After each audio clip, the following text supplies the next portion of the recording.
Coach JB's top 5 college football performances championship weekend. Break it down, JB. Smitty, I got to go with Georgia because Texas has 2 losses on the year. We argue that Texas and Ohio State may have the 2 best rosters in football, but this team, Georgia and Kirby Smart, just continues to Nick Saban, the younger Steve Sarkisian, in my opinion. When I say that is I say experience matters in life and experience matters in big-time football games. Kirby Smart has just out-coached my good friend Steve Sarkisian in those 2 particular games, and Quinn Ewers has really underperformed in both of those games. I'm wondering today if Sark is contemplating on starting Arch Manning or at least playing him in a series-by-series scenario, which Sark has done in the past. I'm curious to see how this unfolds, but Quinn Ewers in both losses on their year, both to Georgia, has been mid to say the least. And he just looks rattled against Georgia, and I just don't understand it. But guess what? Georgia came to show and played. They came and showed up, and they deserve to win that SEC conference again. 4 out of 5 years or whatever. They have dominated the SEC. It is what it is, and they've got national titles to prove, to show for it, and that's where Sark is aspiring to get to. You got to beat the big dog to be the big dog. Arizona State, Smitty, not only did they win, they dominated, and they could have easily been number 1. Scatterboo is absolutely deserving of a Heisman seat at the committee in New York. I believe he deserves to be there. He won't win it, obviously. He'll be there, in my opinion, but he was dominant as well. That's how a white boy runs the rock. It wasn't the win, Smitty. It was the dominant fashion of the win. That is showing me they deserve to be in the playoff on a high note, momentum. They're dominating going into the playoff other than just trying to get in there like a Texas, losing, Ohio State losing their last few games, Penn State losing, SMU losing. Arizona State, Boise State, fair to them, dominated and went in and won convincingly, showing me they're deserving of a slot. And now you can argue, do they get a bye or not? That's a whole nother debate, but they're deserving of a slot. Arizona State played as well as anybody by dominating an Iowa State team who everybody thought was really, really good, but I knew they had the worst rush defense in college football. Arizona State was going to dominate them, and they did. Oregon, listen, score was closer than it appeared, in my opinion. I thought Oregon was the most dominant team on the football field. The eyeball test worked. Penn State was valiant and playing tough and all that, came back. But to be honest, if the eyeball works, Oregon was clear and cut by far better athletically, they're quicker, faster, to the point of attack. Their defense was better. I just thought Oregon struggled in the red zone by giving up a few very, very critical plays. So that game's not even close. But anyway, Penn State played well, but Oregon clearly was the most dominant team. And then Boise State dominated UNLV. I wonder if the players knew Barry Odom was leaving before that game, because that's how UNLV showed up. UNLV did not show up to Boise. They were seemingly cold and seemingly had every excuse in the book. And Boise put their foot on their neck. 21-0. Genty runs for another 200 yards. To me, it's just more impressive. In a conference title game, you still run for 200 when everybody in the box is trying to stop you on a very good defensive run-stopping defense in UNLV, and you run for 200 yards. To me, that's just solidified the Heisman, but that's a whole nother debate. Clemson, listen, I'm not high on this Clemson team. Their D-line is as good as anybody's. Other than that, the QB's iffy, hit and miss. Their skill is iffy, hit and miss. Their secondary is iffy, hit and miss. That's what will get them beat, to me, in the playoff. But they took care of business. After a South Carolina beat them to win the state, they go out and win the ACC title after getting drubbed by the number 1 team on my list in Georgia. So that is my top 5 performances of the weekend, Smitty, and the championship weekend.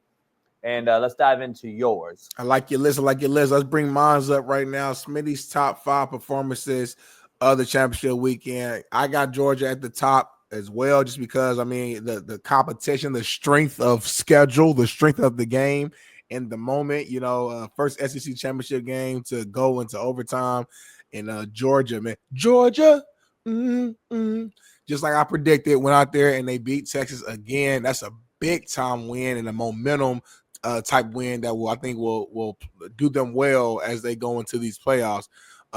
Number 2, Arizona State, man. Hey, it's a bad boy at running back, man. I love that. Love that kid. It was Scatterbo. He's a true football player. He's been balling his entire college career.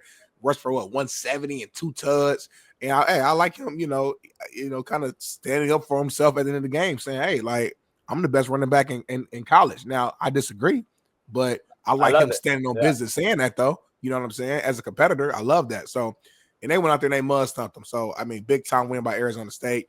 Number 3, similarly to Arizona State, Boise State, where they actually do have the best running back in the land, and Genty rushed for over 200 yards. And like you said, Boise State went out there and mud stumped a really good UNLV team. And like you said, I don't know if they knew about the head coach situation prior to the game or what, but regardless, that's not Boise State's problem. Control what you can control. And they went out there and they dominated from beginning to end. So shout out to them for going out there and doing that.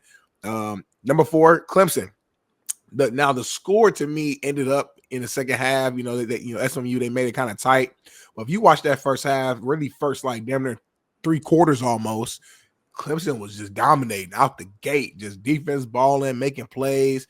And I mean, that's a big time win to, although you had 3 losses this year, Dabo Swinney finds a way to always keep Clemson just relevant and keeps them in the mix, keep them in the just give them opportunity to possibly compete for a natty. We talked all that stuff, early in the year. I know it was joked about them not having no brothers on the team and this, that, and the third. Well, listen, they right here in the playoffs, double-digit win season. Again, recruiting his way, you know what I'm saying, not being heavily in a portal like that. Shout out to Clemson. And then number 5, I went ahead and put Oregon in there because, again, you're still playing against a Penn State team who I respect. I respect the hell out of the Big Ten. And although Penn State made it tight and made it close, Oregon found the way to win. That's what the great teams do. They find a way. And that's Big Smitty's top 5 college football performances of championship weekend. Yeah. Good, Liz. I'd had Oregon higher just because they beat what we call another playoff team. I mean, that's just really what it comes down to. They're the only team in this whole thing that's beaten 3 teams in the playoffs. So let's talk about my bottom 5, bottom of the barrel. UNLV had everything to play for and didn't show up. And I'm wondering if that's a Barry Odom issue or a team issue, because they clearly didn't show up. This game was actually dominated. They scored late in the game to score their only points. They really didn't have a shot in the game. It was 21-0 in a snap of a finger. Genty was doing what he wanted. He busted that 70-yard run, and it was basically over. Penn State just can't win a big game, man. They haven't beat anybody all year. They can't win a big game when it matters. That's why I'm not high. I love James Franklin as a guy that's a play caller at Maryland. I've known for a long time. Been to several titty bars with the man. Listen, you got to win the big one, though. And that's just where it is to me. Again, you failed on the brightest stage, the biggest stage, the brightest lights. You have failed once again. You're 0 and whatever versus top 5 teams. You got to get over the hump. And to me, that's why they're not a playoff team, in my opinion. Texas, you can't lose to the same team twice. And especially not going into the playoff where you lost last year to a Washington team to go to a natty. This is telling you again, Sark and Lane and all these guys. I love you guys to death. You got to win the big one. I think that they come up short when the fucking stage is biggest. Louisiana coach, Smitty, listen, the Raging Cajun, I love you guys. You came in this game at 10-2, and you get molly stomped by a lame duck head coach. And Charles Huff, who's a great dude, by the way, Alabama, Nick Saban GA for years, takes the job at Southern Miss. Everyone knew it. That team performed versus a Barry Odom team that didn't perform, knowing Barry was leaving and taking the Purdue job. Charles Huff and Huntington, West Virginia, Marshall goes in and smacks the shit out of Louisiana. Louisiana don't show up, to me, was a horrible performance. In the Miami of Ohio, you got beat by another lame duck coach in Ohio. University Bobcats molly stomped you, and you had no answer, didn't show up whatsoever. And I just had to show some love to the max action in there because you guys in those conference title games don't even show up. I thought it was bad business to be in a conference title game and not show up. So there's my bottom five, Smitty. What's yours? I like your list. I think Penn State's shouldn't be on that list because of how tough they played, in the conference game. But go ahead and put my list on there, Bailey. Yeah, man. Yeah, I know we overshadowing, overlooking maybe some of these games. And listen, Shaun King, he's gonna hate me for this. I know he's probably watching this right now. But Tulane, come on, man, had a beautiful season. Everything was aligned perfectly for you to go out there and win a big time game, and then you go out there, you lose against Army, not just lose, you got your ass beat. Like you got built to ass in that game. You know what I'm saying? Horrible. Like probably one of the worst games I've seen in such a big moment in my life. I'm not gonna lie to you. Tulane looked horrible. It looked like the worst team in college football that day. So put them at the top of the list. Number 2, UNLV.